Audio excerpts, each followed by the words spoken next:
The Oklahoma City Thunder right now might have the best defense ever in the NBA. Their defensive rating is 103.4. The next closest team, Houston, is more than 7 points behind them. To help you understand, that 7-point gap is the same as the gap between Houston and the LA Clippers. And the Clippers have the 5th worst defense in the league right now. But last night, the San Antonio Spurs found a lot of ways to break through that great defense and get good shots. In this video, we're going to try to figure out how they did it. Was it because of the Spurs' great guards? Was it because Victor Wembanyama came back to play? Or were they able to use their own defense to help their offense? First, it's obvious that OKC's players are amazing on defense. I don't think we've ever seen a team with so many good defenders at the guard and wing positions. Guys like Cason Wallace, Jalen Williams, Alex Caruso, and Luguentz Dort could all be on the NBA's all-defensive first team. Then, near the basket, they have Chet Holmgren, who is one of the best at blocking shots. But even with all this talent, I think the way they play as a team is even more important for their defense. OKC is great at helping each other guard the ball. All 5 players help. They are always sending extra help towards the middle of the court and moving over from the weak side. Along with being able to shrink the space on the court, they are also very fast. They can run back out to their own players, get back in position, and force lots of turnovers. As soon as Wembanyama gets near the 3-point line here, 3 defenders are right there to meet him. Then when he picks up the ball, they have the speed to run out and jump into the passing lanes. So, to beat this kind of defense when the game slows down, I think you need 2 things. First, you have to be able to shoot well. If you can't make OKC pay for helping in the paint and sending extra defenders, you're in trouble. The Spurs, as a team, are shooting over 36% on 3-pointers, so they are okay in this area. Second, and more important, you also need players who can create their own shot with the ball. You need guys who can shoot off the dribble, break down the defense, score when it's crowded, and also make good decisions from anywhere on the court. Most teams are lucky to have 1 or 2 guys who can do all that. But San Antonio has 3. De'Aaron Fox, who is 27, is still one of the fastest players in the NBA. He's very hard to guard one-on-one. He can score out of a pick and roll, has great footwork to move through traffic, and has become a good shooter off the dribble from mid-range and 3-point distance. Stephon Castle, in just his 2nd year, is already one of the most explosive scorers near the basket in the league. He can play off 2 feet, use different step lengths, or just jump really high over the defense. In open space, he also has the ball handling to beat different defenders. His 3-point shooting this year isn't great yet, but the defense still can't leave him open. Then, coming off the bench, the Spurs also have the rookie, Dylan Harper. At 6 feet 5 inches, he is very strong when he drives to the basket. He is big enough to push through contact, and he has great patience and control in crowded spaces. From 3-point range, he is also very comfortable shooting off the dribble. So, having 3 players who are so good with the ball lets the Spurs have a pretty simple plan on offense. It was all about putting shooters around the court and targeting OKC's big men in spread pick-and-roll plays. From a player matchup standpoint, this is OKC's one weakness. Both Chet and Isaiah Hartenstein are more comfortable dropping back and staying near the basket. But if any of San Antonio's guards can get around the screen with speed, they will be very hard to stop, even for the best defenders near the rim. They can stop suddenly from 8 to 10 feet and make soft floaters.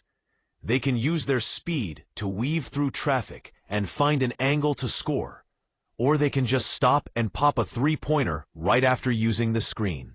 Even though OKC has great on-ball defenders who can fight through screens, the Spurs guards also have great skill and strength, and they can take advantage of any small opening. This screen here is set pretty low, near the three-point line. Cason Wallace does a good job getting over the screen and staying next to Castle. But from this spot, Castle can still bump him and make a two-footed floater.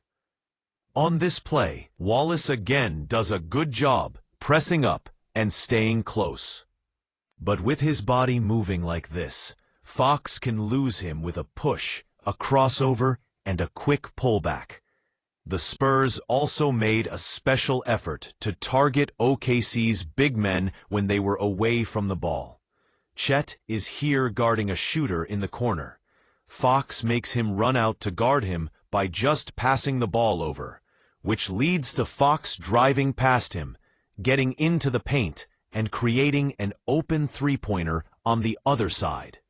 Here, in a kind of fast break, look at how Chet is trying to stand in the paint. But because he is standing so deep to help, it's impossible for him to be in position to defend this flare screen set by Luke Kornet. I love the spacing the Spurs get on this play. First, using Harrison Barnes as a passer pulls Hartenstein out of the paint. Then, having Kornet set this pin-down screen pulls Hartenstein out of the paint, too. That frees up the basket for Kornet to roll to after the screen. Now, with the way OKC defends, by shifting and helping so much, being able to pass the ball and make the right play is a must. I thought the Spurs got really good shots with simple drive and kick passes and swing passes to the other side. This is another benefit of having multiple ball handlers and shooters on the court. A lot of what they did was collapse the defense with simple pin-down or ball screen actions. Then, they would pass the ball to the other side and take the open shots that came. Honestly, it looked a lot like how teams play in the finals. It was just a bunch of quick actions to take the first good shot available. While some of these shots might be a little contested or early in the shot clock, it's much better to actually get a shot off. The other choice is to risk turning the ball over with lots of passes and dribbles. The thing is, I thought San Antonio missed a lot of good shots they got. For the game, they shot only 31% on three-pointers. A big part of those misses were wide open.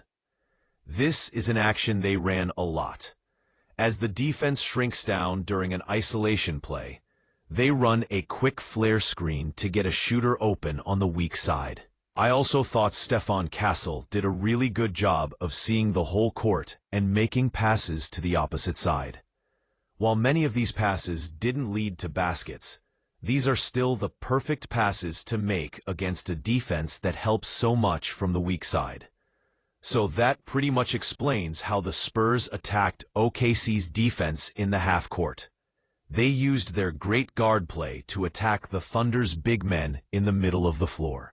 Then they punished OKC's aggressive helping with easy swing passes and skip passes across the court.